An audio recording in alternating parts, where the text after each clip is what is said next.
I believe that we can move towards more sustainable happiness if we evolve the way that we think about, teach, and talk about business. We have long used sports and war analogies to teach business, and I think that if we were to add family to that metaphorical framework, we could provide a better environment that is more nurturing and empowering to a lot of people.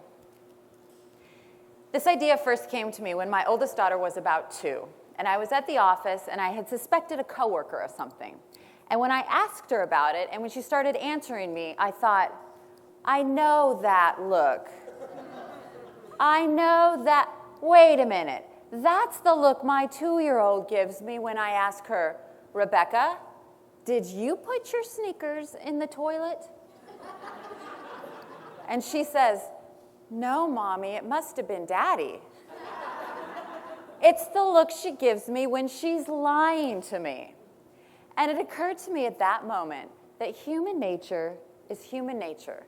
And whether you're 2 or you're 62, we're pretty much hardwired the same way. And when you are a parent, you deal with human nature up close and unfiltered 24 hours a day, 7 days a week. Parenting is the ultimate boot camp for business. As a parent, you spend all of your time trying to get another person to do what you want them to do in the manner in which you want it done. That's just like being a boss, really. When I first made this connection, I started seeing examples of it all over my office. And one night I was out with my girlfriends at a happy hour, and I told them about my epiphany. And we started lamenting how much sports and war had infiltrated our business vernacular. I mean, at work, you've got your teams and your coaching moments, and sometimes you hit it out of the park. And, it's always par for the course to have that Monday night quarterback question your full court press when the economy has thrown you a curveball. We made a drinking game out of it. A sip of Chardonnay for every example you could come up with. Well, we used to have a scatter-shot approach to marketing, but now we're calling in the big guns, and we're using our full arsenal to wage a guerrilla marketing campaign. By the end of the night, we were schnockered. Joking aside, using sports and war as analogies for business is very problematic. And one of the big problems with it is that sports and war are so male-centric. By and large, these are two concepts that women don't find overly accessible or relatable. And a lot of men don't either, really. And so what happens when you talk about business and in these terms is you leave women on the sidelines. Because when it comes to sports and when it comes to war, and I'm generalizing here, but we are often relegated to the sidelines. We are the cheerleaders. We are the army wives. And further, when you teach the keys to success using sports analogy, you have a lot of men that say, yes, I understand sports. I like sports. I'm successful at sports. Therefore, I understand business. I like business. I am good at business. Women don't have that same anchor for their self-talk. And we wonder why the dominant players in business are men. The other thing about sports and war analogies is they're not very nurturing. One of the things that I've come to the conclusion of raising my daughters is whether you're little or you're big, you basically want the same things. You want to operate in an environment that is safe and predictable. You want the people in charge of you to be fair. You want them to be honest. You want them to do what they say they're going to do. You want to understand what's expected of you. You want to know what will happen if you mess up.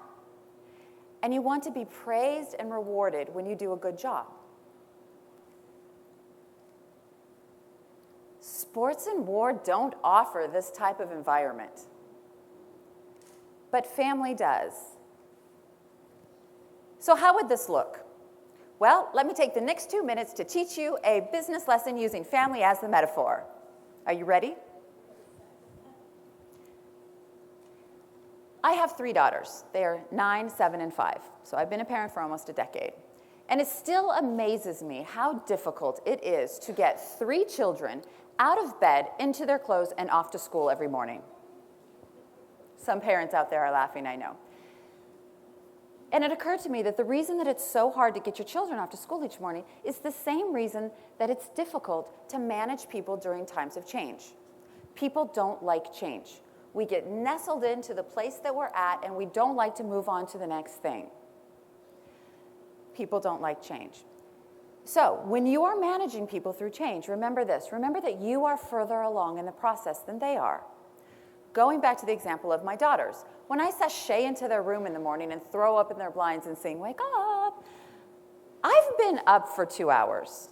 I've had my morning coffee, I've listened to some music, I've taken my shower, I put on my pantyhose, my mascara, I've read the Facebook, I poked some friends. I've been up. My daughters are rubbing their tired little eyes, and they don't have the words to say, "Slow down, Mommy, I need to catch up with you." The same is true in the office when you are the boss of other people. When change comes down the pike, you have heard about it first. You have had time to emotionally and intellectually process it. When you lay that change out to your employees, don't forget they have not had that time that you had. The example that I like to use is a few years ago, I was in my weekly meeting with our CEO, and he says to me, "Randy has accepted a job at another credit union. He is going to go work for a competitor." And now Randy and I had worked together for about 10 years. I had come up on the marketing side, he had come up through the finance side, and we were good friends and we respected each other quite a bit. So it was shocking to me that he was leaving. Immediately, my mind chatter kicks in.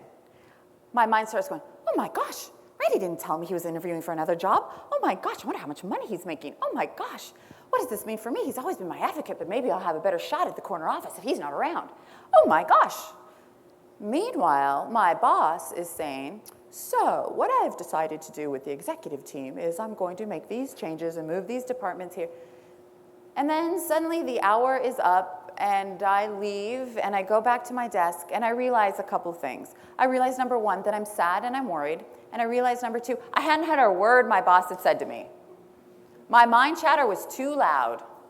So I go back into my boss's office and I said, "You know, I need a moment to come to terms with Randy leaving, and I really wasn't paying attention to you. Can we revisit this?" And to his credit, he said, "Sure, no problem. Let's talk about it tomorrow morning." But you know what a lot of bosses would have said? A lot of bosses would have said, "Come on, Storm, I need you to be able to roll with the punches. I need you to be able to be a team player. You gotta be able to adapt to change. You need to be flexible." Those sentiments, not helpful. Giving me a little time and going over it with me again, helpful.